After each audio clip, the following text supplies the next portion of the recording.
Oh, hey there. As you probably already realized, I build houses and I flip houses. Now, there are a lot of similarities between building a house and building a person, between flipping a house and making a person beautiful, okay? Let me give you one example, okay?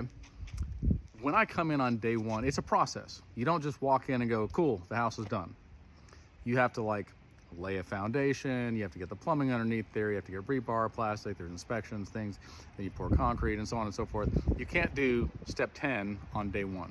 It's impossible, okay? Now, because it's the internet, everybody feels like they have to tell me when I'm doing something that isn't to the way they think it should be, okay? So, they'll say things like, well, why didn't you do blah, blah, blah? And I'm like, well, because we're not at that step yet, okay? We're gonna do it, calm down. We're not gonna skip that step. You don't have to worry, you don't have to call the police or whatever. We're gonna tape around the windows. But, today we're doing this step. When we get back around, we're gonna do the next step. We're thinking more on a large scale, okay? We're thinking like we have a lot to do in a little bit of a time with a limited amount of budget. And so, we're very efficient with our time. We're like, we're gonna do this, then we come back and we do this, then we come back and we do this. And if you don't know our process, you may be like, well, you're an idiot. Now, how's that similar to people? Okay, so people, when they first get saved, are in a mess. I know I was. And maybe you look at that person and you go, I can't believe that if you are a Christian, how could you possibly, and then they start listing off the bad things that this person does, okay? As if they can't be a Christian and do those things.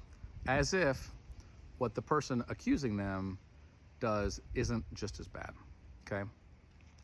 Now, I also hear people like, I can't hang out with that person. I can't do that because when I do, it condones their behavior. Incorrect.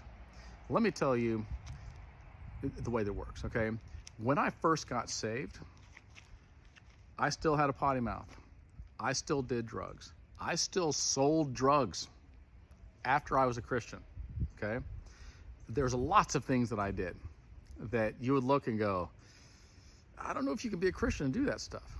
But the thing is, okay, and hear me out on this, it's a process. God brings something to your attention, he shows you a mirror and he goes, this is what it looks like when you do that. And you go, oh, I don't want to do that. And he goes, let me help you get rid of that in your life. I'm going to replace it with something better. And then you do, and you go, if I can overcome this, and this is a big deal, I think I'll be good. And you overcome that, and he lets you have your victory. And he comes back and goes, what about this? And he lets you see yourself, and you go, that's not pretty, is it? And he's like, not really. You're better than that. Let me help you to make that beautiful too. Every step of the way. And he's refining us like gold in the fire. Like a house being built, like a house being remodeled. You don't do it all on day one, okay? It's a process. Now, I personally believe that you need to speed this process up a little bit if you can, okay? I'm not condoning your behavior. What I'm saying is this, that the person on day one that is maybe still selling drugs might, not 100%, might have more faith than the person that's been in church their whole life, okay?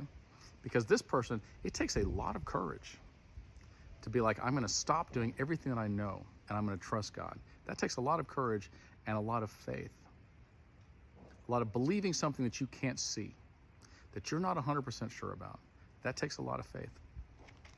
And maybe on day one, that person that's still doing a lot of bad things might have more faith than somebody that's been there for a long time, okay? Now, I think that over time, this person, myself, for example, needs to stop selling drugs and stop doing drugs and stop doing all these bad things that are ruining my own life and setting a bad example for other people, okay? And I'm putting a stumbling block in front of them. My behavior puts a stumbling block in front of somebody else. It gives them an excuse to not be a Christian. So, I think that it's important that we understand, first of all, that we have grace with people that aren't there yet, okay? Because I have houses that are complete. I'm like, good job, house. Go be a house. And I have houses that are horrible. I mean, just absolutely horrible. Like you would walk in and be like, mow this thing over, blow it up. It would be better. And I'm like, give it a minute. I'm good at this. We're gonna take everything yucky out. We're gonna get down to where we can work on something. And then we're going to build from there. And by the time I'm done, this will be beautiful. And that is true with houses, and it's true with people. So let's be patient with people that aren't all the way to our level yet, okay? Let's give them some grace. We don't have to point out every bad thing they do.